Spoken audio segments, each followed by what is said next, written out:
Hi, my name is Sophie. I'm an Australian currently living in London with my 10-week-old baby and husband. I have a question for Q&A tonight. I would like to know what Australia's long-term plan is, given that there aren't enough vaccines to go around, and it's unlikely that the uptake will be strong enough to meet that 80% rollout. When will national and state borders reopen? When can Australians return home? What's the long-term plan? Can Australians still call Australia home? Julie, Leask, what a day to ask that question. Victoria going back into lockdown, as we mentioned, New South Wales seeing the numbers continue to creep up. That question about when do we get to the end of this, when do the borders open, seems a long way away, doesn't it? It does right now. It feels like fairly dark times with Delta around and having such a struggle to control it here in New South Wales and outbreaks elsewhere.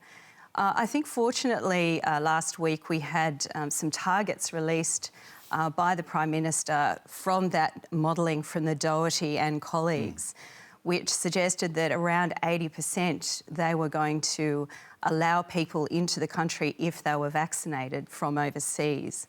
So I think it's nice to have that goal to work towards, but I appreciate that that could take some time. And in the meantime, there are families who are separated in this way and people who can't get home. And it's just one of those very, very difficult things about this pandemic.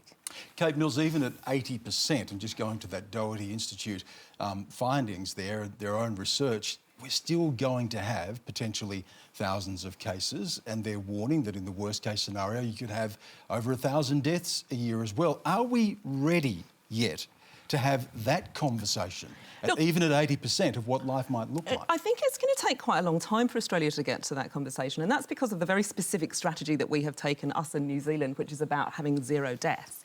Versus when you compare it to other countries and most of the world where they've I hate to say it, they've got used to those numbers, if you like. So if you look at what's happening in the UK at the moment, and I note that Sophie was wearing no mask and out and about on what looked like the South Bank in London, where because people have got used to those horrific numbers of 50,000, when they come down to 25, 26,000, people start to feel more comfortable. I think for us, it's obviously going to have to go the other way. And it's interesting to see when in New South Wales where you've got 200 a day at the moment, and people do start to get accustomed to that number. They start to go, I'm expecting the number to be around 200. So for us, we're going to have to travel in the other direction. You know, in the end, and we're going to be talking about this a lot, you know, I think this is, you know, we talk about this being a race. This is a race where we only win when everybody gets to the finish line. You know, like if the UK is sick, we're at risk. You know, so we've all got to kind of arrive there at different times. The real question is going to be when we get there and you look back, do you think you took the right route? You know, and at the end of the day, I think Australia's taken, you know, a route that only it could take because of what happened right at the beginning when we closed borders quickly, which is going to give us a very different result, which is going to be fewer deaths.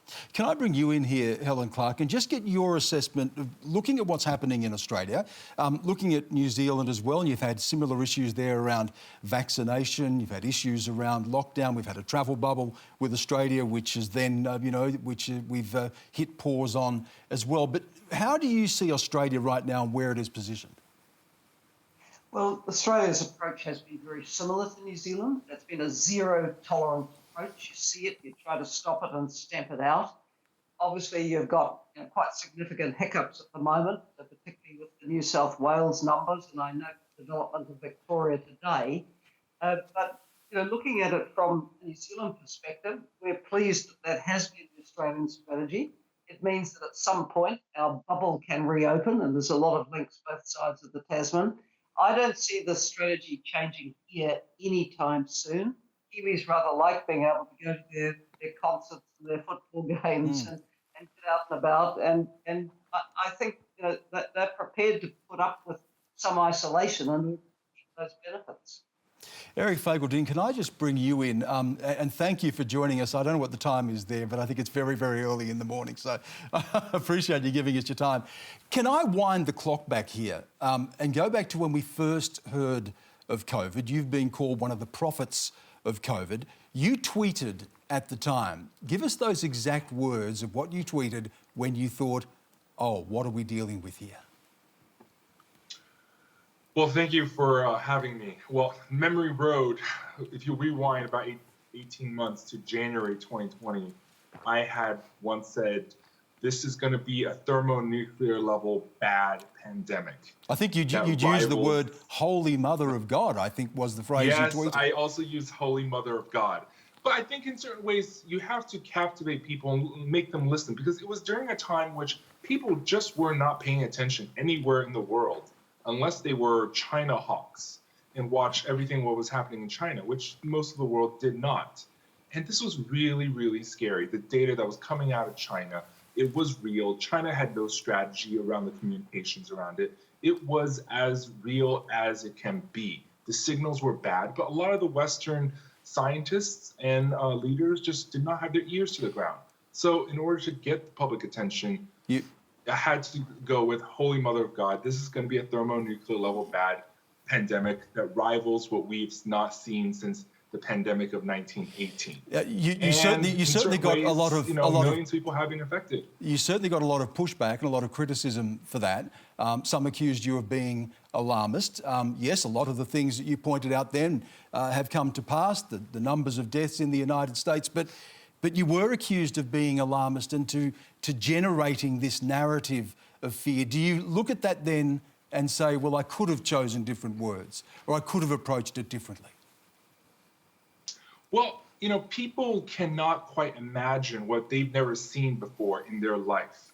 So yes, it was alarmism, but alarmism is clearly relative to what we've experienced in the last 18 months. A healthy bit of alarmism, and I'd rather say precautionary approach. There were people who said there was no evidence of human-to-human transmission. There's no evidence that asymptomatic transmission occurred, hence we don't need to mask if you don't have symptoms.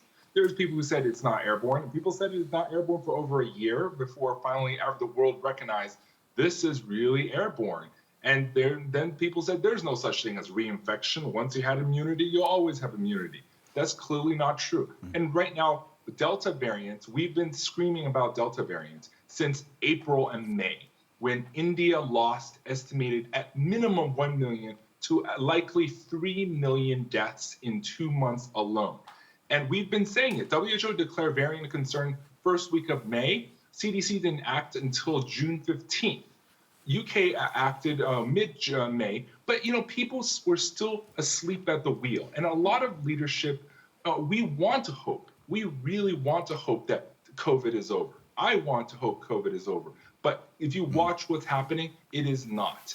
And if we saw the data from Singapore, it was clearly showing that there was vaccinated to unvaccinated transmission, asymptomatic transmission, and the vaccinated people could still transmit, which means high vaccination countries like Israel and the UK were not out of the woods. And lo and behold, we are seeing surges around the world, even in highly vaccinated Israel, and the vaccine efficacy has been dropping there ever since Delta has been invading. And US, with 55% fully vaccinated, is seeing surges in 48 out of 50 states. Yeah. And we're having a, sextupling of cases in the last month, and hospitals are at record highs in Florida.